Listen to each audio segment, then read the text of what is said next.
Assalamualaikum warahmatullahi wabarakatuh.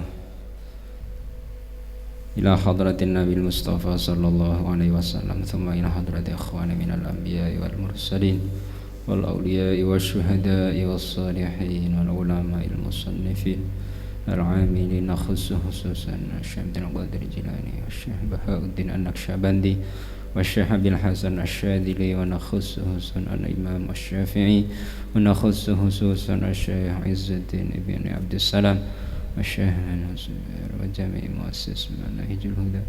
Lahumul Fatihah. A'udzu billahi minasy syaithanir rajim. Bismillahirrahmanirrahim. Alhamdulillahi rabbil alamin. Ar-Rahmanir Rahim. Maliki yaumiddin. Iyyaka na'budu wa iyyaka nasta'in. Ihdinas siratal mustaqim. Siratal ladzina an'amta 'alaihim ghairil maghdubi 'alaihim waladdallin. Amin. Bismillahirrahmanirrahim. Al-faslu utawi fasal ar-rabi'u kang kaping 4. Fima iku tetep ing dalem perkara yujtanabu kang didoi, kang dijauhi apa fihi ing dalem ma. Dalam fasal keempat ini akan dijelaskan tentang hal-hal yang hendaknya dihindari ketika berpuasa. Wa huwa utawi ma yujtanabu fi, wa huwa utawi hal-hal yang harus dijauhi. Anwa'un iku ana pira-pira werna. Ahaduha utawi kaping sijine anwa al-wisalu iku wisol. Al-wisalu iku wisol atau nyambung poso. Jadi wisol adalah menyambung puasa dengan hari setelahnya, atau secara mudahnya adalah puasa 2 hari berturut-turut atau lebih tanpa berbuka. Makanya diambil dari kata wasola. Wasola adalah menyambung. Jadi ini sesuatu yang dilarang oleh Kanjeng Nabi sallallahu alaihi wasallam. Qala dawuh Abu Hurairah, sinten Abu Hurairah radhiyallahu anhu, sahabat Abu Hurairah, naha nyegah Rasulullah sallallahu alaihi wasallam, sinten Rasulullah sallallahu alaihi wasallam, nyegah anil wisoli saking wisol. Faqala nuli dawuh rajulun sapa wong lanang, artinya salah satu sahabat, minal muslimina kang tetep saking pira-pira wong Islam. Salah satu sahabat matur maring Kanjeng Nabi, fa innaka mongko sak temene panjenengan ya Rasulullah, Rasulullah, tuwasilu iku nglampahi wisol sinten panjenengan ya. Jadi ketika Rasulullah melarang wisol, salah satu sahabat bertanya, "Lho jenengan kok wisol Kanjeng Nabi? Katanya dilarang." Qala jawab Rasulullah sallallahu alaihi wasallam, sinten Rasulullah sallallahu alaihi wasallam, dawuh pundi, wa ayyukum misli, wa ayyukum utawi endi-endine sira kabeh misli iku sepadane ingsun. Sekarang saya bertanya, di antara kalian yang seperti saya ada atau enggak? Artinya Nabi membantah ya, sama menantang, mana di antara kalian yang sama dengan saya? Sing kira-kira sama dengan saya siapa di antara kalian? Ini sak temene ingsun abitu. Abitu iku sak wengi-wengi sapa ingsun, atau nginep atau semalaman sapa ingsun. Yutimu iku paring daharan ni ing ingsun Rabbi sapa pangeran ingsun. Wayaski lan paring unjukan sinten Rabbi ni ing ingsun.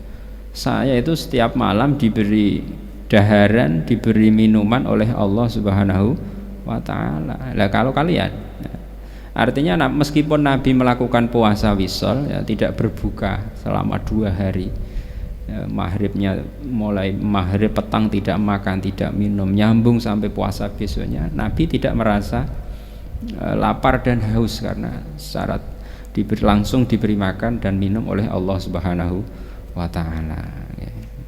Falamma abau mongko ing dalem semangsane emoh atau nolak sapa sahabat ayan tahu ing yen to mandek sapa sahabat anil wisoli saking poso wisol, wasola nuli nyambung atau wisol nglampahi wisol sinten Kanjeng Nabi bihim sertane sahabat yauman ing dalem sedina summa yauman nuli sedina summa yauman nuli ing dalem sedina summa ra'au nuli padha ningali sinten Kanjeng Nabi lan para sahabat al hilala ing hilal ya, ketika Kanjeng Nabi tahu bahwa sahabat ini masih menginginkan puasa wisol, jadi menolaknya sahabat atau sahabat masih enggan untuk berhenti itu bukan karena mereka membangkang, mboten lho nggih. Itu karena mereka saking semangatnya melakukan ibadah nggih. Jadi kita harus berpikir positif nggih, tidak boleh suudzon terhadap para sahabat karena mereka menolak ajakan Kanjeng Nabi untuk berhenti. Itu tidak mau karena saking semangat untuk melakukan ibadah. Jadi akhirnya Kanjeng Nabi ketika beliau tahu bahwa sahabat ini masih banyak yang melakukan wisol, akhirnya beliau melakukan wisol sehari 2 hari. Setelah itu Lebaran atau hilal terlihat tanggal 1 Syawal. Berarti itu hampir mendekati ketika Nabi ada sahabat bertanya tadi, hampir mendekati hari-hari terakhir bulan Ramadan. Ya. Faqala nuli dawuh sinten Kanjeng Nabi, lau ta'akhkhara lamun ngeri atau lamun mundur apa al hilalu apa hilal apa tanggal 1 Syawal lazittu mongko yektine bakal nambahi sapa ingsun kum ing sira kabeh. Artinya akan menambahi wisol 1 hari atau bahkan lebih, menambahi wisol sampai 3 hari atau lebih ya. Kal munakili hale kaya wong kang aweh pelajaran sinten Kanjeng Nabi lahu maring sahabat hina abau ing dalem nalikane padha nolak sapa sahabat ayan tahu ing yen to berhenti atau mandek sapa sahabat. Jadi wisolnya Nabi yang terakhir tadi sampai 2 hari itu sedikit memberi pelajaran kepada para sahabat. Mengapa mereka tidak mau berhenti? Andaikan bulan Ramadan masih ada ya, atau andaikan hilal belum terlihat atau andaikan belum 1 Syawal pasti saya akan tambahi. Itu seperti itu. Wa innama naha angin pastine nyegah sinten Kanjeng Nabi anil wisoli saking wisol. Sekarang alasan mengapa wisol dilarang ya. Hukumnya makruh ya.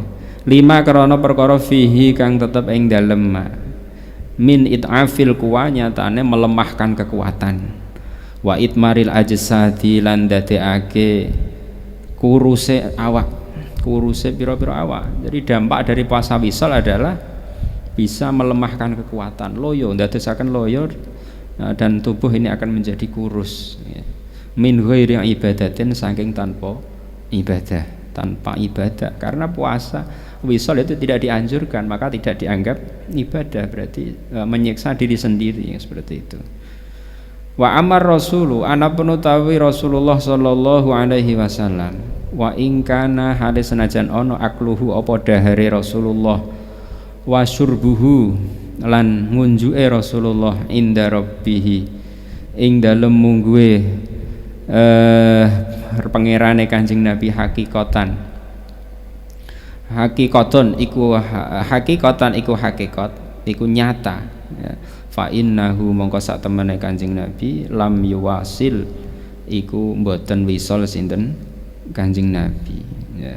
Jadi Kanjeng Nabi ketika meskipun kelihatannya wisol tapi aslinya beliau bukan wisol karena tadi ya, diberi daharan, diberi unjukan langsung oleh Allah Subhanahu wa ta'ala. Jadi tidak bisa ditiru. Bahkan ini kalau dalam kitab usul fikih ini termasuk af'alun nabi yang berupa khususiyah ya, khususiyah Nabi tidak bisa ditiru ya, karena af'alun nabi tindak lambai Kanjeng Nabi ada yang bisa ditiru dan menjadi sunnah, ada yang tidak bisa ditiru seperti wisol, menikah lebih dari 4 ya. Wa in abbara lamun gawe takbir, gawe redaksi sinten rawi bil akli kelawan mangan wasyurbi lan ngombe an kuwatil unsi saking kuwate aring billahi kelawan Allah wasururi lan bahagia atau gembira bikurbihi kelawan parek maring Allah faqad qoma mongko teman-teman jumenengi zalika apa mengkono-mengkono kuwatul unsi billah wasurur maqamal akli ing dalem panggonane mangan wasyurbi lan ngombe fi in'ashi kuwahu ing dalem membangkitkan kekuatane Kanjeng Nabi bal huwa balik utawi unsi ya unsi billah ablahu ya, iku luweh banget minat ta'ami ketimbang mangan wasyarabi lan minat ta'ami ketimbang panganan wasyarabi lan ombenan. Jadi kalau kita artikan makan dan minum ya dalam hadis tadi dari riwayat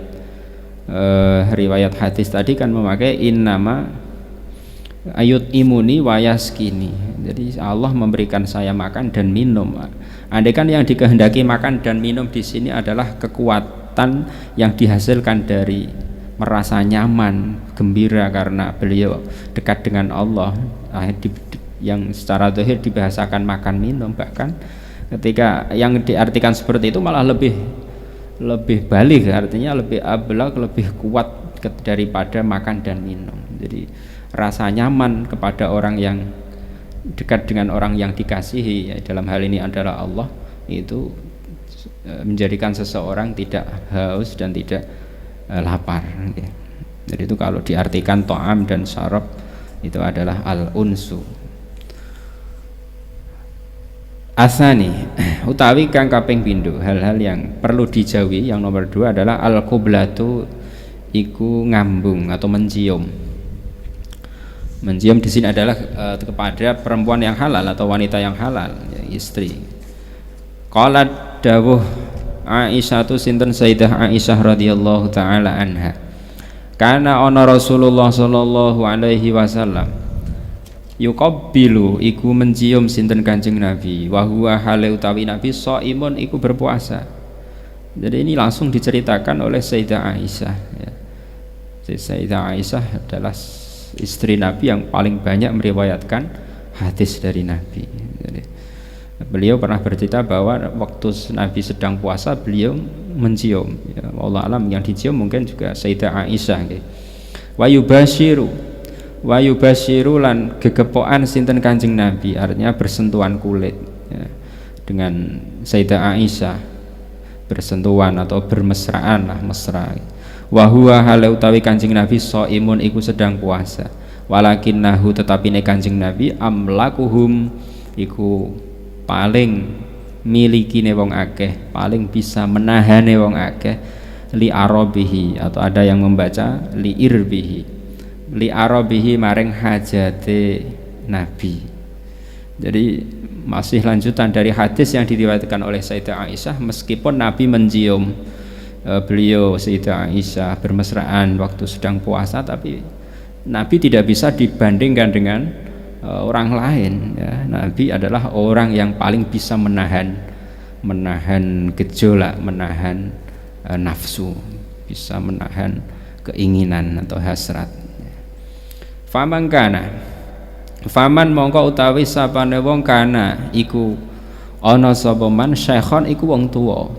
Seandainya sekarang orang yang sudah tua, sudah tidak punya syahwat ya, bagaimana mencium hukumnya? Ya manu kang aman, krasa aman sapa man atau syekh orang tua tadi ala nafsihi ing atase awak dhewe man min tahriki syahwati saking nggerakake syahwat wa ifsadi shaum lan iso batalnone poso ya fala ba'sa mongko ora ana bebaya iku maujud biha kelawan kublah ya, andai kan orang tersebut sudah tua, sudah kakek-kakek, sudah ya, tidak punya grek lah cara bahasa kita, mencium nggak apa-apa hukumnya. Tapi kalau masih muda ya tadi hukumnya makruh. Wa in kana lamun ana sapa man syaban iku nom la ya'manu kang ora ngrasa aman sapa man to cah nom zalika ing mengkono-mengkono tahriki syahwah ifsadis shaum. Kalau pemuda tadi ya mencium istrinya ya masih muda mencium istrinya bisa timbul gejolak syahwat atau bahkan bisa membatalkan puasa ya, dengan sebab berhubungan suami istri semisal ya kurihat mongko dimakruhake apa kublah lahu kedue man atau syabab mau lima krana perkara fiha kang tetep ing dalam kublah min ta'ridil ibadah nyatane melamari ibadah atau bisa mendekatkan ibadah puasa lil ifsadi maring batal wal mukhatarati lan bahayake biha kelawan ibadah karena dikhawatirkan akan bisa menyebabkan puasanya batal. Asalisu utawi kang nomor telu ya ke hal-hal yang hendaknya dijauhi yang nomor 3 adalah al-hijamatu. Al-hijamatu iku candok atau berbekam ya, bahasa kita bekam atau dulu candok. Sahih anna Rasulullah sallallahu alaihi wasallam saat temene Rasulullah sallallahu alaihi wasallam ihtajama iku berbekam atau candok sinten Kanjeng Nabi wa huwa hale utawi Nabi shaimun iku nembe poso nembe siam ya. Jadi termasuk yang dilarang atau hukumnya makruh adalah melakukan bekam. Nah, kok enggak sampai haram ya karena Nabi dulu juga pernah melakukan bekam waktu beliau sedang puasa. Jadi keharamannya tidak sampai larangannya tidak sampai sampai ke haram ya, tapi cuma makruh. Wasuila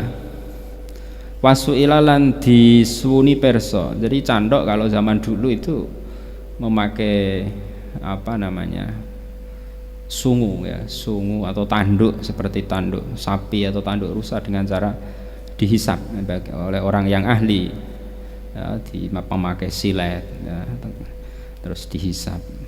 Kalau sekarang sudah memakai alat modern ya, dengan ada satu paket itu ya, satu kotak memakai seperti jarum pelubang itu ya, itu sudah modern. Itu juga sama hukumnya. Wasuila lan disuni perso atau pernah ditanya Anasun sapa Sayyidina Anas. Ini termasuk khodim ya, Sayyidina Anas bin Malik adalah termasuk khodimu Rasulullah sallallahu alaihi wasallam atau pelayan atau yang khidmah lama mulai dari kecil Sayyidina Anas. Akuntum Sayyidina Anas pernah ditanya karena beliau orang yang paling dekat termasuk orang yang paling dekat tahu hal ahwal atau perilaku Kanjeng Nabi ya, tindak lampai Kanjeng Nabi. Beliau ditanya oleh sahabat yang lain, akuntum ana ta sira takrohuna iku sengit atau benci sira atau ora seneng sira al-hijamata ing candok lisaim bagi orang yang puasa. Hai Anas, apakah kamu tidak suka berbekam bagi orang yang puasa atau bagaimana hukumnya? Qala jawab sinten Sayyidina Anas, la tidak, saya tidak benci illa min ajli dha'fi krana atau kejaba saking arahe lemah atau kejaba saking arahe lemah awak atau bisa melemahkan tubuh. Saya tidak benci, saya tidak apa-apa artinya berbekam, hanya saja kalau sampai menyebabkan orang yang puasa tadi menjadi lemah ya, puasanya tidak semangat ya, ibadah dari ketika puasa malah loyo tidur terus. Nah, ini bisa menjadikan makruh hukumnya.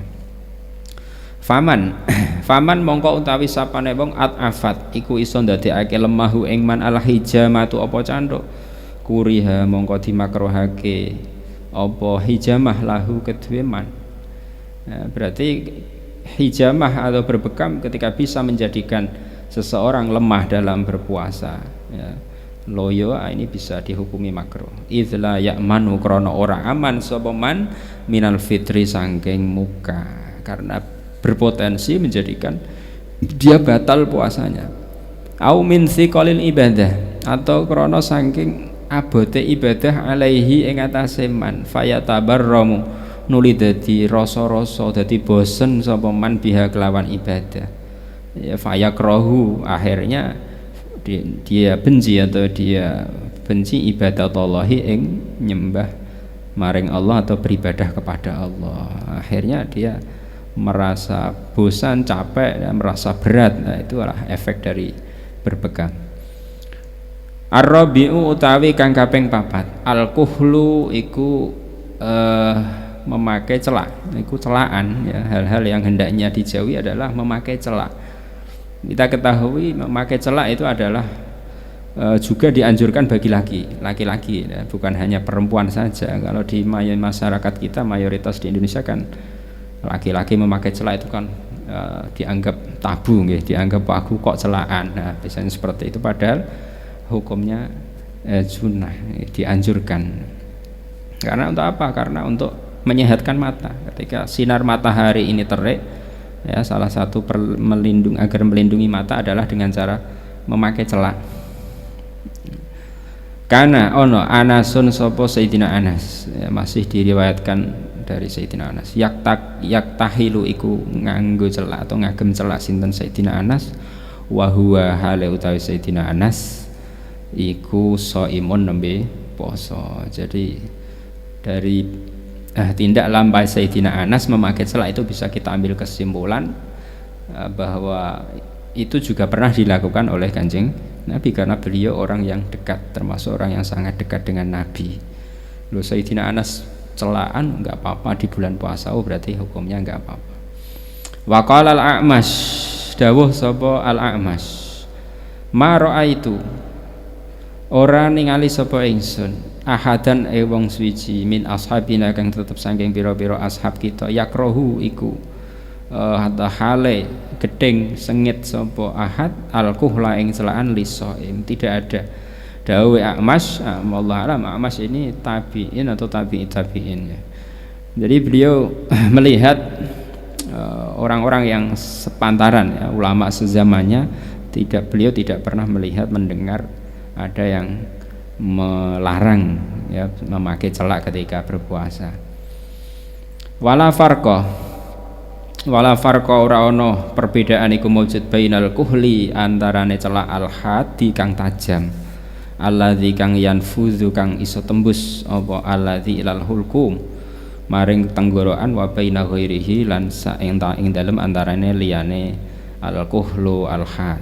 Jadi baik celak yang tajam, celak yang tajam itu adalah celak yang rasanya bisa menembus ke tenggorokan ya, seperti halnya ketika kita memakai obat mata itu kan rasa pahitnya sampai ke tenggorokan. Nah, ini sama hukumnya ya, hukumnya makruh tadi.